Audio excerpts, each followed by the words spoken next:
Good evening. First of all, I want everyone to know that I most definitely reset my console just so you all can get to listen to this title theme because it's... Listen to it. Probably my favorite song on the NES.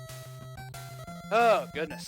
Hope everyone's having a great evening / morning where you are. I am LRock617. This is actually my first year at RETROTHON that I get to participate on Wednesday, and I'm very, very thrilled to be doing so. Third year running as a member of the team, but yeah, this is the first year ever I've had Wednesday runs, and I'm really, really happy to be showcasing some. This is going to be my only solo run today. I'm going to be showing a game that is very near and dear to me in Double Dragon NES. Go ahead and fire it up. Hope for some good luck today. So this game and I have a fairly tumultuous history, especially over the past 2.5 years or so. And we're going to go ahead and hit start the timer. Okay, so a couple of things to explain about Double Dragon. First of all, don't get hit. That there is getting hit. That was bad. Mistimed a couple of things. So in this game, this is a classic beat-em-up where we have to go rescue our girlfriend from thugs. Particularly from, I believe it's Shadow Gang. Forget exactly.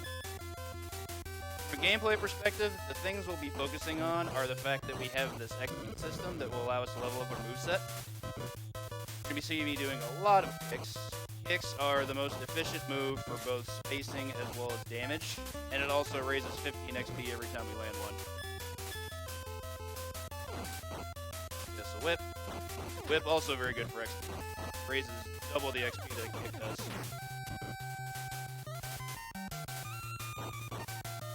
Another thing to know about Kunio games like Double Dragon, enemies don't die until they hit the ground. You can't, I can't just hit an enemy down to 0 HP with a standing kick and have them die. They actually have to, they're gonna die. So it's gonna move us on to our next screen. Get that guy off. Got some quick builds associated here because we have this convenient little cliff planted here at the conveyor belt. First showdown with the Bobo. Wanted one more hit than that, but it'll work. We'll be seeing more of him later, and absolutely much to my chagrin, but you know. To start stage 2, we're going to walk this guy to the right. Purely a manip strat. What I'm trying to do is get that box out of range of the enemies. The enemies in this section have a pretty big propensity for going after items, and I want to make sure that they're just not going to be distracted by that, and I'd rather go after me. That's not what I want. Unfortunate. Nice little foreign object glitch there. This. That's actually a little bit harder to manipulate than I give it credit for. Because if you don't let that guy swing at you, then he can punch you off the fence and that can cost you time. It also despawns the dynamite because it warps it to the top of the stage for some reason. I'm going to hold on to the dynamite here because I really don't want to do roundhouse. See, we're already up to level 2, and the moves we gain there are the roundhouse and the uppercut. Roundhouse in particular is really bad because enemies can duck it. I try to avoid doing as much as I can. Best way to do so is to have a weapon in your hand. That was unfortunate. Trading in this game also bad, similar to hitting. In fact, when I used to grind this game regularly, I used to curse out trades quite a bit. Trades are bad. Trades are real bad. That, walk her over to the ladder. We do that so we can just get right on the ladder. And free XP. Did not mean to swing to the left. We go here. So for our boss here, we've got this chin. We're going to be seeing more of them throughout the game, and I'm going to go for a quick nip here. Second best nip. That's good. What you get there is completely random, so you kind of have to hope for the best. If he throws a palm strike first, then that's the best luck you can have, because then you can just walk him immediately. So not too bad. Okay, mission 3 is where the game truly begins. And this is where things start to get a little bit scary. Hold on to this knife, because as mentioned before, I don't want to do roundhouses. Knives do a lot of damage, but there is a downside to attacking with them. You can only throw them, so you can't actually melee with a knife, which would be really cool if you could, but, you know, not about that life. Downside of using knives as a weapon, they don't get grand XP, so I'm trying not to prioritize that. Okay, for this guy, a little bit more manip. Good RNG there. I knocked him the second half of the fence, so we can spawn him this way. Alright, this is a little bit tricky. There's a body of water I'm going to try and get these guys in over there. The first one. We didn't cooperate at first, but I got to force my hand there, so we got to work that out.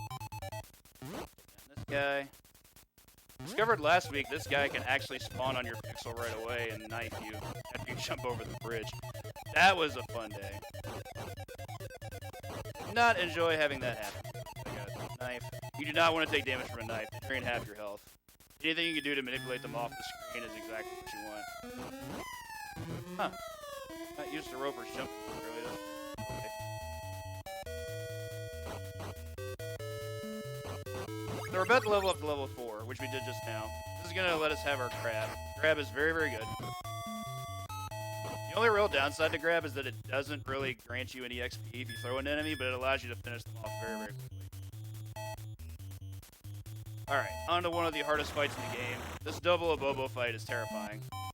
Like, the fight, despite the fact that I've done so well in this stage up to this point, this fight can actually just kill the run. I mean, like, the Bobos have such fast attacks that do ridiculous amounts of damage that what I'm hoping to do is be able to stack them right away, and we didn't get that.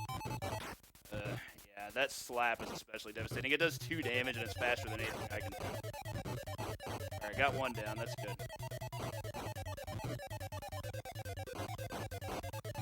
Okay, scary stuff. You see there, I had 16 health to start, and they knocked me down to 4 before I could finish them off. That's how the rest of the fight sucks. Alright, bugles are random. Try not to get hit by any of them. Oh, cool, I get comboed. That's always fun. 3 in a row. That's new. That's gross. Okay, so things were good until they weren't.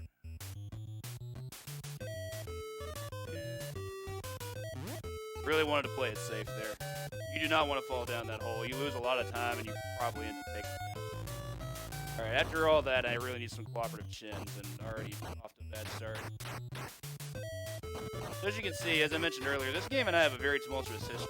And the bugles that you saw there are one very good reason for that.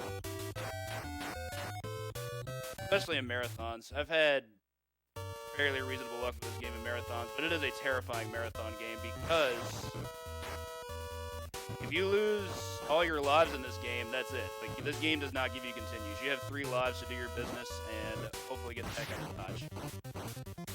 This guy.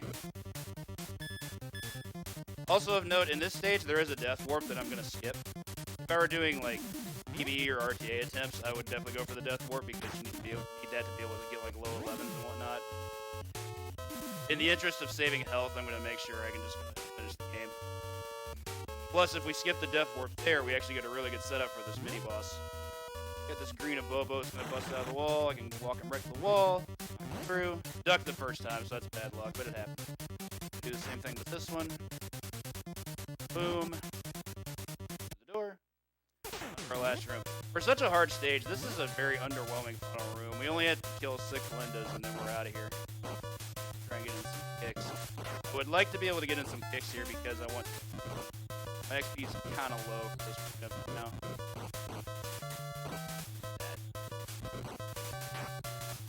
No. That'll work, I think. I'd prefer to be a level 5 by now, but we are pretty close. We're only a couple minutes away. On to our last stage. First, we're going to have the wall, so I'm going to remain quiet here because I really am going to need to focus on this luck. The first one. Unfortunate. Yep, also unfortunate. 2 hits is average. I'm not very unhappy about that, but it could have been better. I've only gotten hit this wall a couple times. So for these chins, my goal is to try to just make sure I can kill them a quick way, like so. That was bad. Also, this music jam's really, really hard. This might be my favorite track in the game. Outside of the title. I got a knife. I almost wandered in the way of that. That would have been unfortunate. Really? Okay. Chins aren't known for being cooperative, as I said. Yeah, that guy didn't fall there. There's also a death warp you can do here by jumping down that cliff. Out of the 3 death warps you can do in this game, it saves the least amount of time, so it's not optimal to do that one. But it's an option. Okay, so these ropers are going to be essentially the end game of this room. That was gross. Come on. Pretty easy to dispose of, just gotta throw them. sack fighter.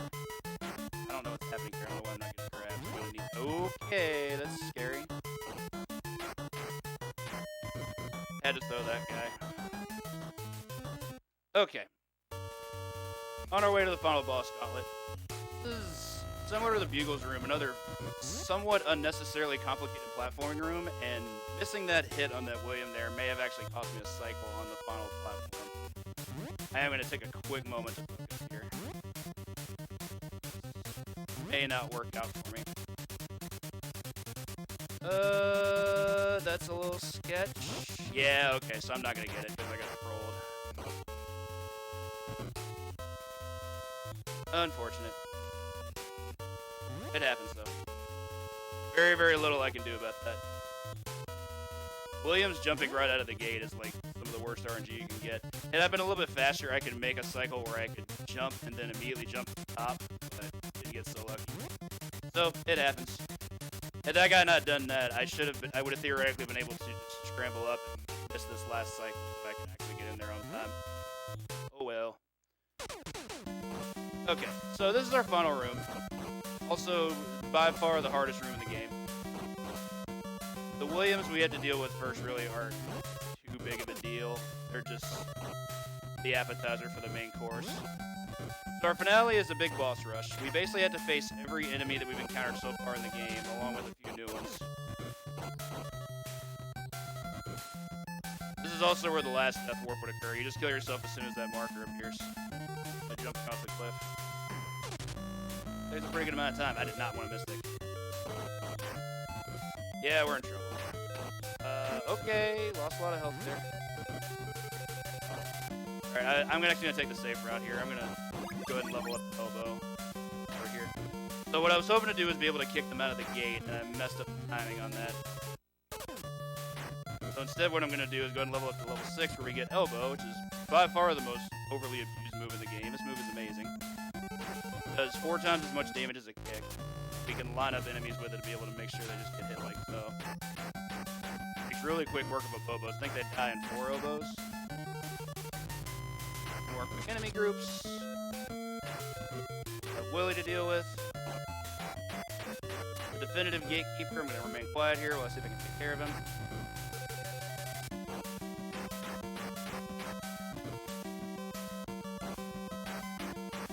Actually amazed I nailed that one. I thought I was super late on that. That one I was late on. Oh, nice.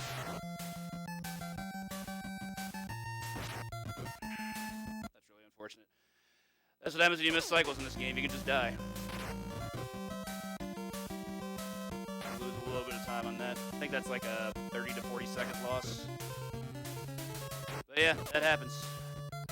From here, we're just going to do a run back against all this. But we have elbow now, so it's going to be a little bit easier. Except, of course, for Willie. We need to make sure we nail that.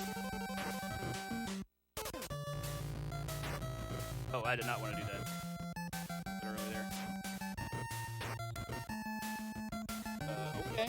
How about that? Sketch, but okay. We did take a lot of damage on the Abobos, so that probably played a factor in it as well.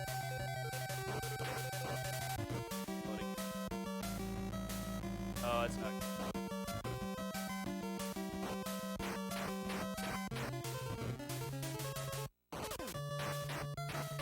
Take him to the other side. I don't want to put him in the corner. Do it. Really? Oh yeah, because I missed elbow at the beginning. That's right. There we go. Okay, okay. Alright, on to our final boss, which is kind of a weird misnomer for this game. So here's the deal. We're fighting our brother Jimmy. The reason for this is because in the arcade version, if you complete a co-op run of this game, you actually have to fight each other to determine who the better player is, I guess, which is a really weird setting, but they decided to take that concept and ran with it in this game by just making Jimmy the final boss, which in a storytelling sense is honestly pretty amazing, but I also don't believe it's canon.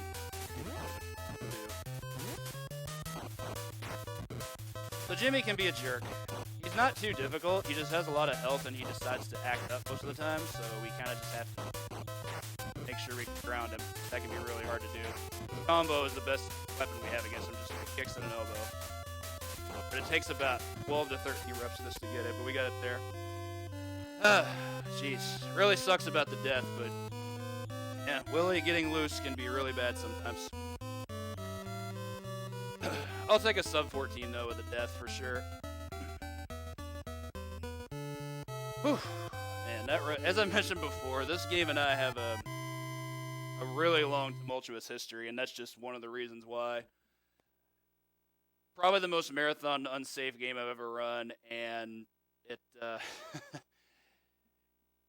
you can now see why. But we still got there, and I was really happy to be able to show it off for y'all today. And thank you for the GGs. Hope y'all stick around to continue the rest of watching this Wednesday. Up next, we will have a very interesting exhibition that RGL presented to me.